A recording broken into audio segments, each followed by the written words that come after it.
Warahmatullahi wabarakatuh. Baiklah, hari ini adalah pertemuan ke-10. Kita akan belajar bab baru, yaitu adalah statistika. Subbabnya sendiri yaitu ada pengertian macam-macam, kemudian data, datum, populasi sampel, dan teknik pengumpulan data, serta beberapa data penyajian.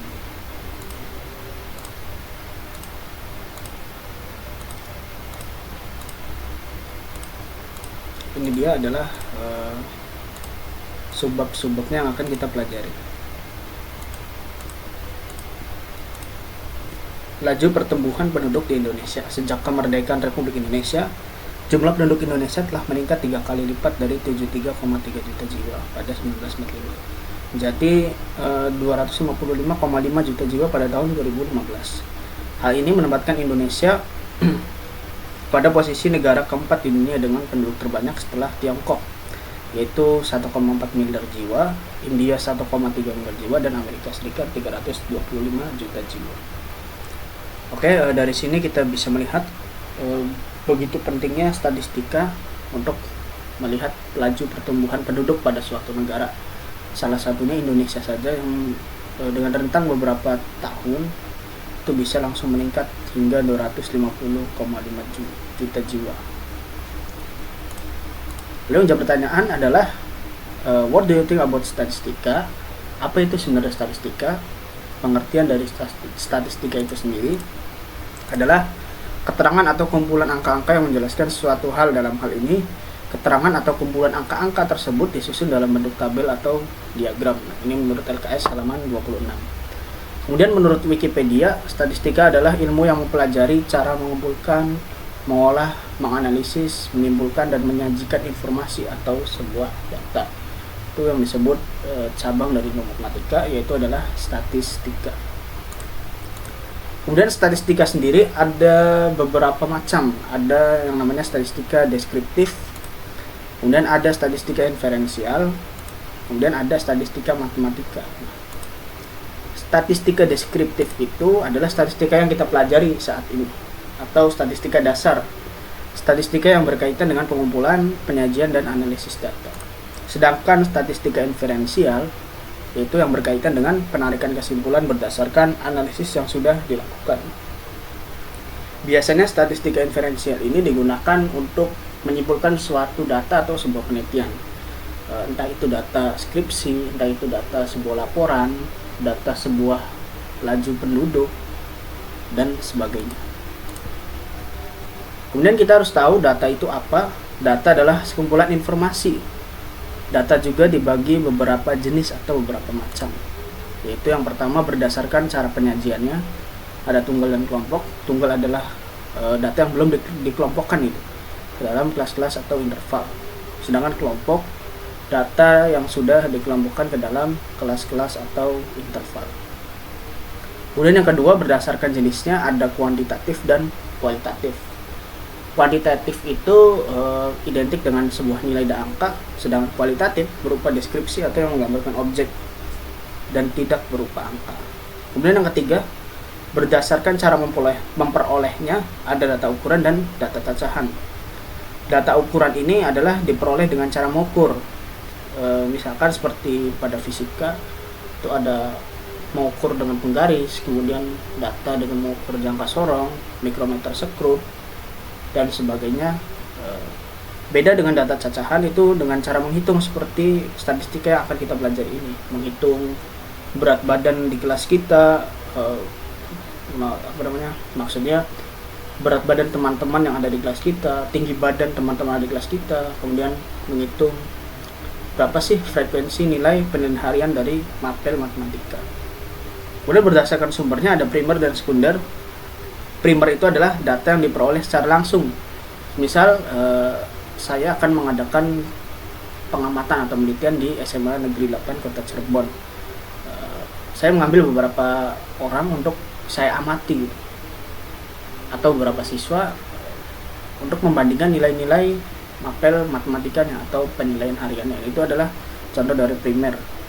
Sedangkan sekunder, saya ingin mengadakan pengamatan atau penelitian di SMA Negeri 8 Cirebon. Oleh karenanya saya meminta data ke tata usaha dan wakasek kurikulum, yaitu data absen siswa dan nilai rapot siswa misal. Nah itu secara tidak langsung ya, atau sumber yang sudah ada. Atau bisa juga kita mengadakan kita melaksanakan sebuah peninjauan literatur, misalkan seperti mencari buku, kemudian mencari jurnal-jurnal, artikel. Itu bisa kita cantumkan biasanya dalam makalah itu, yaitu di daftar pustaka. Itu disebut data sekunder. Hanya saja bedanya kita bisa menggunakannya dengan ATM atau amati, tiru, dan modifikasi. Kemudian data deskriptif. Nah, ini adalah statistika deskriptif ya.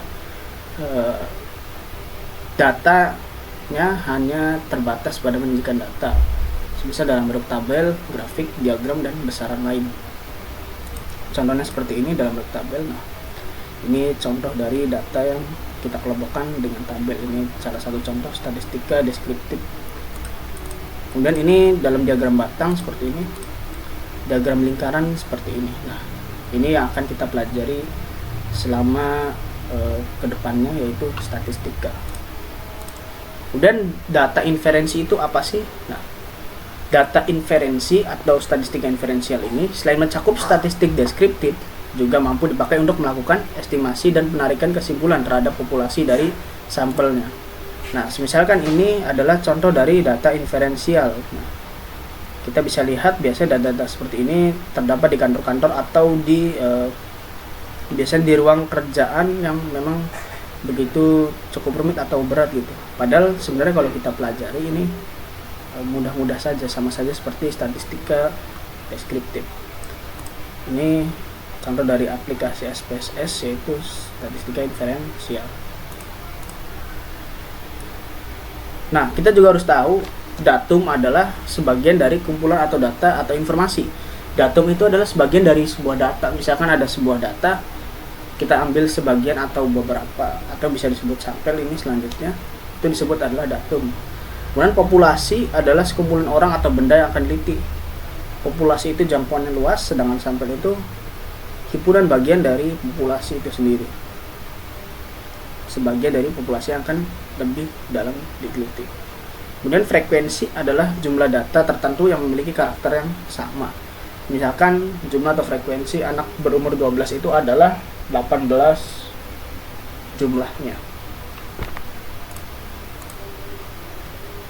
Nah, kita harus paham juga populasi itu apa. Populasi adalah kumpulan objek lengkap yang akan dijadikan objek penelitian dan memiliki karakteristik yang sama. Sampel adalah bagian dari populasi yang benar-benar diteliti atau diamati dan dianggap dapat mewakili populasi. Misalkan contohnya itu seperti ini. Dinas Kesehatan ingin mengetahui tingkat penyebaran virus yang menyerang sapi di suatu kecamatan. Jika seluruh sapi di kecamatan tersebut diperiksa, seluruh sapi itu disebut populasi. Nah, sapi itu adalah populasi. Namun kadang-kadang hal tersebut sulit untuk dilakukan karena dinas kesehatan nggak mungkin gitu untuk memeriksa seluruh sapi misal dalam suatu kecamatan. Itu kan banyak banget, apalagi dalam suatu negara misal. Oleh karena itu, peneliti dari dinas kesehatan dapat mengambil sapi-sapi yang dianggap dapat mewakili populasi untuk diperiksa. Dalam hal ini tentu harus memenuhi syarat-syaratnya. Misalkan ciri-ciri sapi tersebut terkena virus apa saja, misal beberapa faktor, misalkan kurang sehat, kemudian yang kedua terlihat lemas atau tidak tidak seperti biasanya gitu sapi. Nah, itu bisa mewakili populasi untuk diperiksa. Dalam hal ini harus memenuhi beberapa kriteria bahwa sapi tersebut terserang oleh virus. Nah, sapi-sapi yang diperiksa yang mewakili itu disebut sampel. Nah, berikutnya adalah teknik pengumpulan data. Data itu tidak mungkin langsung ada, harus melalui beberapa proses, yaitu dinamakan teknik pengumpulan data. Biasanya yang pertama itu ada wawancara. Teknik pengumpulan data yang umumnya itu ada wawancara. Teknik pengumpulan ini biasanya itu berupa lisan, atau biasanya ingin mengetahui lebih dalam, misalkan wawancarai penjual olos di depan sekolah misal. Nah, olos itu dibuat dari apa sih misal, keuntungan sehari bapak itu berapa, kemudian kenapa bapak memilih berjualan di depan sekolah gitu misal. Itu biasanya dari responden kita harus menggali informasi lebih dalam. Kemudian observasi itu contohnya misalnya mengobservasi perilaku katak. Nah, ini biasanya dalam biologi atau ilmu lainnya bisa mengobservasi perilaku manusia dalam psikologi. Misalkan perilaku kelas 12A misal 12A itu perilakunya seperti apa, oh condong mereka nurut-nurut gitu, dalam arti baik hati dan tidak menentang perilaku dan norma-norma yang ada misalnya. Kemudian yang ketiga ada juga dengan cara kuesioner atau angket. Nah, pengumpulan data dengan memberi beberapa pertanyaan tertulis kepada responden, ini biasanya bersifat tertulis angket itu untuk dijawab mengenai masalah tertentu. Misalkan seperti kemarin faktor kebahagiaan siswa yaitu student well-being. Di situ ada beberapa faktor-faktornya, misalkan apakah kamu senang mendapatkan penilaian A misal, apakah kamu senang mendapatkan penilaian B, itu bisa kita contreng ataupun beberapa sistem lainnya. Penelusuran literatur ini juga biasa dilakukan seperti tadi yang dijelaskan.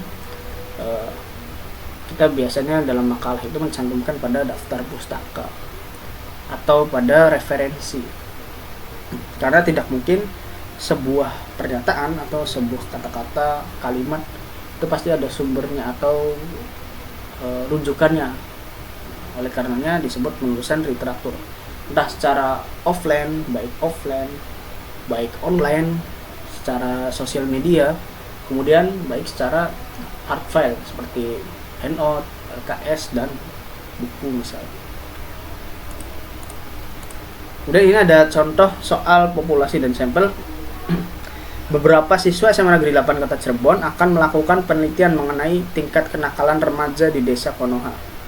Populasi dari penelitian tersebut adalah ditanyakan adalah populasinya dari sebuah pernyataan tersebut. Apakah A, populasinya seluruh pelajar di Desa Konoha? Apakah B, seluruh siswa SMA Negeri 8 Kota Cirebon? Apakah C, seluruh siswa nakal di Desa Konoha? Dan D, seluruh remaja di Konoha? Yang A, seluruh pelajar di Desa Konoha. Nah, apakah ini benar populasinya? Bukan. Karena yang di sini itu adalah penelitian mengenai tingkat kenakalan remaja di Desa Konoha. Berarti harus ada kata-kata objeknya, yaitu kenakalan. Itu jawabannya adalah C, seluruh siswa nakal di Desa Konoha. Nah, SMA Negeri 8 itu bukan sebagai objek yang akan diliti, tapi sebagai kitanya yang akan meneliti, bukan sebagai objek yang akan diliti. Yang menjadikan objek diliti adalah Desa Konohanya, yaitu siswanya atau remajanya. Siswa itu kan sama saja dengan kategori remaja. Kemudian nakalnya ini adalah objek yang diliti juga, yaitu siswa yang nakal atau tingkat kenakalan remaja di Desa Konoha. Kemudian ada contoh sebuah persoalan pada sebuah data yang dapat. Dinas Ketenagakerjaan Kota Cirebon memperoleh data mata pencaharian dari Desa Tucimana sebanyak 400 jiwa. Di antaranya sebagai PNS sebanyak 120 orang, pedagang sebanyak 150 orang, wira swasta sebanyak 100 orang, TNI atau Polri sebanyak 30 orang. Buatkanlah dalam bentuk tabel, grafik, diagram batang, dan diagram lingkaran. Ini ada sebuah data 400 jiwa itu adalah populasinya, dan sampel ini ada 1, 2, 3, 4, ada 4 sampel dan berbagai macam mata pencaharian. Berarti kita langkah pertamanya itu adalah membuat sebuah tabel seperti ini. PNS itu sebanyak 120 orang, frekuensinya atau jumlahnya. Kemudian pedagang itu 150 orang, wira swasta itu sebanyak 100 orang, dan TNI atau Polri itu sebanyak 30 orang. Setelah membuat data, kita membuat diagram batang yang ternyata seperti ini, data mata pencaharian dari Desa Tucimana. Yang batangnya ini berwarna coklat dinamakan frekuensi atau jumlah. Maka PNS itu sebanyak 120 orang, pedagang itu 150 orang, wira swasta 100 orang, TNI atau Polri 30 orang. Kemudian kita bisa buat grafik dari diagram batang tersebut seperti ini. Yang pertama lebih banyak pedagang, kita sebenarnya pada grafik atau batang pun sudah kita bisa simpulkan ternyata lebih banyak pedagang dibandingkan dengan TNI atau Polri. Nah, lalu kita membuatnya dalam diagram lingkaran. Sudut penuh lingkaran adalah 360 derajat. Oleh karenanya kita harus menentukan besar sudut. Berapa sih besar sudutnya yang akan diisi oleh masing-masing mata pencaharian pada diagram lingkaran ini. Itu ada yang pertama, misalkan diketahuinya adalah besar sudutnya, maka jumlah mata pencahariannya misal dibagi frekuensi dikali besar sudut lingkaran. Misalkan yang diketahuinya adalah mata pencahariannya atau ditanyakan mata pencahariannya, maka besar sudut bagi 360 derajat dikali frekuensi atau total. Kemudian sama saja mata pencaharian sama dengan jumlah mata pencaharian dibagi frekuensi dikali 100% bila ingin mengubahnya dalam bentuk persen. Nah, kurang lebih seperti ini. Bila kita harus mencari dulu berapa sih besar sudutnya dari masing-masing mata pencaharian tersebut dalam diagram lingkaran. Misalnya PNS, yaitu tadi 120 itu adalah diketahui jumlah mata pencaharian ini, dibagi 400 itu adalah populasi atau frekuensi dari semua mata pencaharian atau semua orang yang ada di desa Tuci, dikali besar sudut penuh lingkaran, yaitu 120 bagi 400 sama dengan 0,3 dikali 360 derajat sama dengan 108 derajat. Nah, ini besarnya yaitu 108 derajat bagi PNS. Kemudian pedagang juga sama, 150 dibagi 400 dikali 360 derajat sama dengan 135 derajat yang ini biru muda. Wira swasta juga didapat adalah 90 derajat besar sudut siku. Kemudian TNI atau Polri 27 derajat. Bila kita ingin mengubahnya ke persen, maka seperti ini. Untuk gambarnya kita sudah bisa menentukan berapa sih besar sudutnya dari lingkaran penuh tersebut, yaitu dari PNS sendiri 120 per 400 dikali 100%, tinggal kita kalikan saja, kemudian bagi 400 sama dengan 30% untuk PNS. Pedagang itu adalah 37,5%, kemudian wira swasta 25%. Kemudian TNI atau Polri 7,5%. Nah, ini bila kita jumlahkan semuanya maka hasilnya adalah 100%. Sedangkan yang tadi besar sudut itu bila kita jumlahkan semuanya hasilnya 360 derajat, berarti data tersebut adalah valid. Kita bisa mengambil kesimpulan dari beberapa penyajian data tersebut, dari mulai tabel, grafik, diagram batang, diagram lingkaran ini. Berarti Dinas Ketenagakerjaan Kota Cirebon memperoleh data mata pencaharian warga dari 400 orang di Desa Tucimana. Dapat disimpulkan banyak warga yang berprofesi sebagai pedagang dibandingkan sebagai TNI atau Polri. Nah, berarti yang banyak itu adalah sebagai pedagang dibandingkan dengan mata pencaharian lainnya, atau yang paling sedikit itu adalah TNI dan Polri. Ini adalah soal yang harus Anda coba, misalkan bisa ditulis di buku masing-masing atau bisa dicoret ya. Bisa sebuah sekolah memiliki 1260 siswa. Di sekolah tersebut mengharuskan siswanya untuk ikut serta dalam kegiatan ekskul. Jika siswa yang mengikuti ekskul dibentuk dalam diagram lingkaran dalam bentuk derajat sebagai berikut. Nah, ini berarti yang diketahui adalah besar sudutnya terlebih dahulu. Nah, seperti ini. Basket ada 130 derajat bentuknya, bola 100 derajat, kemudian silat 80 derajat. Nah, yang ditanyakan adalah ini ya, ekskul musik tidak diketahui berapa sih yang mengikuti ekskul musik, sedangkan yang diketahui atau bahannya itu adalah ini besar sudutnya, basket, bola, dan silat. Nah, maka diketahui total siswanya itu populasinya adalah 1260 siswa. Kemudian ekskul basketnya besar sudutnya 130 derajat, ekskul bolanya 100 derajat, kemudian ekskul silatnya 80 derajat. Yang ditanyakan adalah banyak siswa yang mengikuti ekskul musik. Berarti caranya adalah pertama cari berapa derajat siswa yang mengikuti ekskul musik. Sebelum kita mencari berapa sih jumlah anaknya atau berapa siswanya, kita harus mencari besar sudutnya dulu, berarti sisa dari ketiga ekskul tersebut. eskil musik sama dengan 360 derajat, berarti kita langsung aja besar sudut lingkaran dikurangi eskil-eskil yang sudah diketahui besar sudutnya. Basket tambah bola tambah silat, yaitu 360 derajat dikurangi 130 derajat kurangi 100 derajat dikurangi 80 derajat. Dihasilkan 360 derajat kurangi 310 derajat sama dengan 50 derajat. Berarti besar sudut yang tadi itu adalah 50 derajat. Nah, sudut yang musik ini 50 derajat ternyata besarnya. Berarti kita bisa tuliskan sini 50 derajat. Kemudian gunakan rumus untuk mencari jumlah siswa yang mengikuti eskul musik. Karena yang dicari adalah jumlah frekuensinya, bukan besar sudut, karena besar sudutnya sudah diketahui. Oleh karenanya derajat eskul musik tadi 50 derajat ya, per besar sudut lingkaran penuh 360 derajat dikali frekuensi yang ada, yaitu 1260 siswa. Berarti 50 kali 1260 adalah 63.000 dibagi besar sudut lingkaran penuh 360 derajat. Dihasilkan jadi jumlah siswa yang mengikuti eskul musik sebanyak 175 siswa.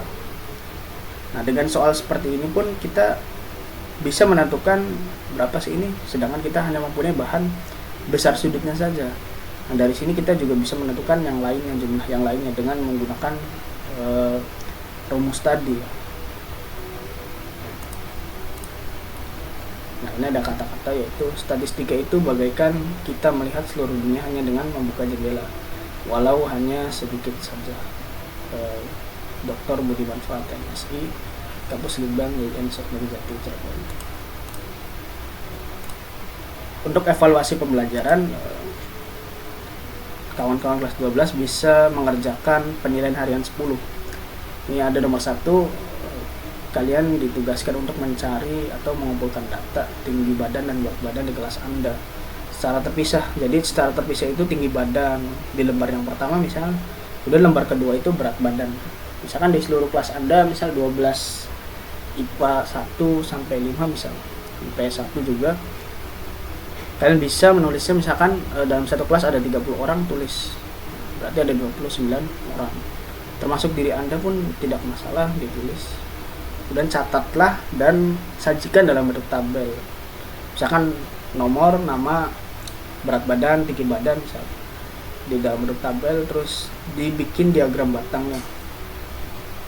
Kemudian setelah diagram batang, bikin grafiknya dan bikin diagram lingkaran. Kemudian yang kedua ada soal seperti ini yang ditanyakan adalah baju anak. Nah, kalau tadi dalam bentuk derajat, kalau sekarang dalam bentuk persen. Otomatis rumus yang digunakan akan berbeda, tinggal mengganti persen saja. Carilah berapa baju anak ya yang dijual pedagang tersebut. Kemudian foto, upload dan kumpulkan pada kolom Google Classroom yang telah disediakan. Untuk deadline hari Selasa jam 12 malam. Siapapun yang tidak pernah melakukan kesalahan artinya adalah tidak pernah mencoba melakukan sesuatu yang baru. Albert Einstein. Oke, terima kasih atas perhatiannya. Selamat belajar dan berproses. Wabillahi taufiq wal hidayah. Wassalamualaikum warahmatullahi wabarakatuh. Semandira Jaya, salam sukses sejati.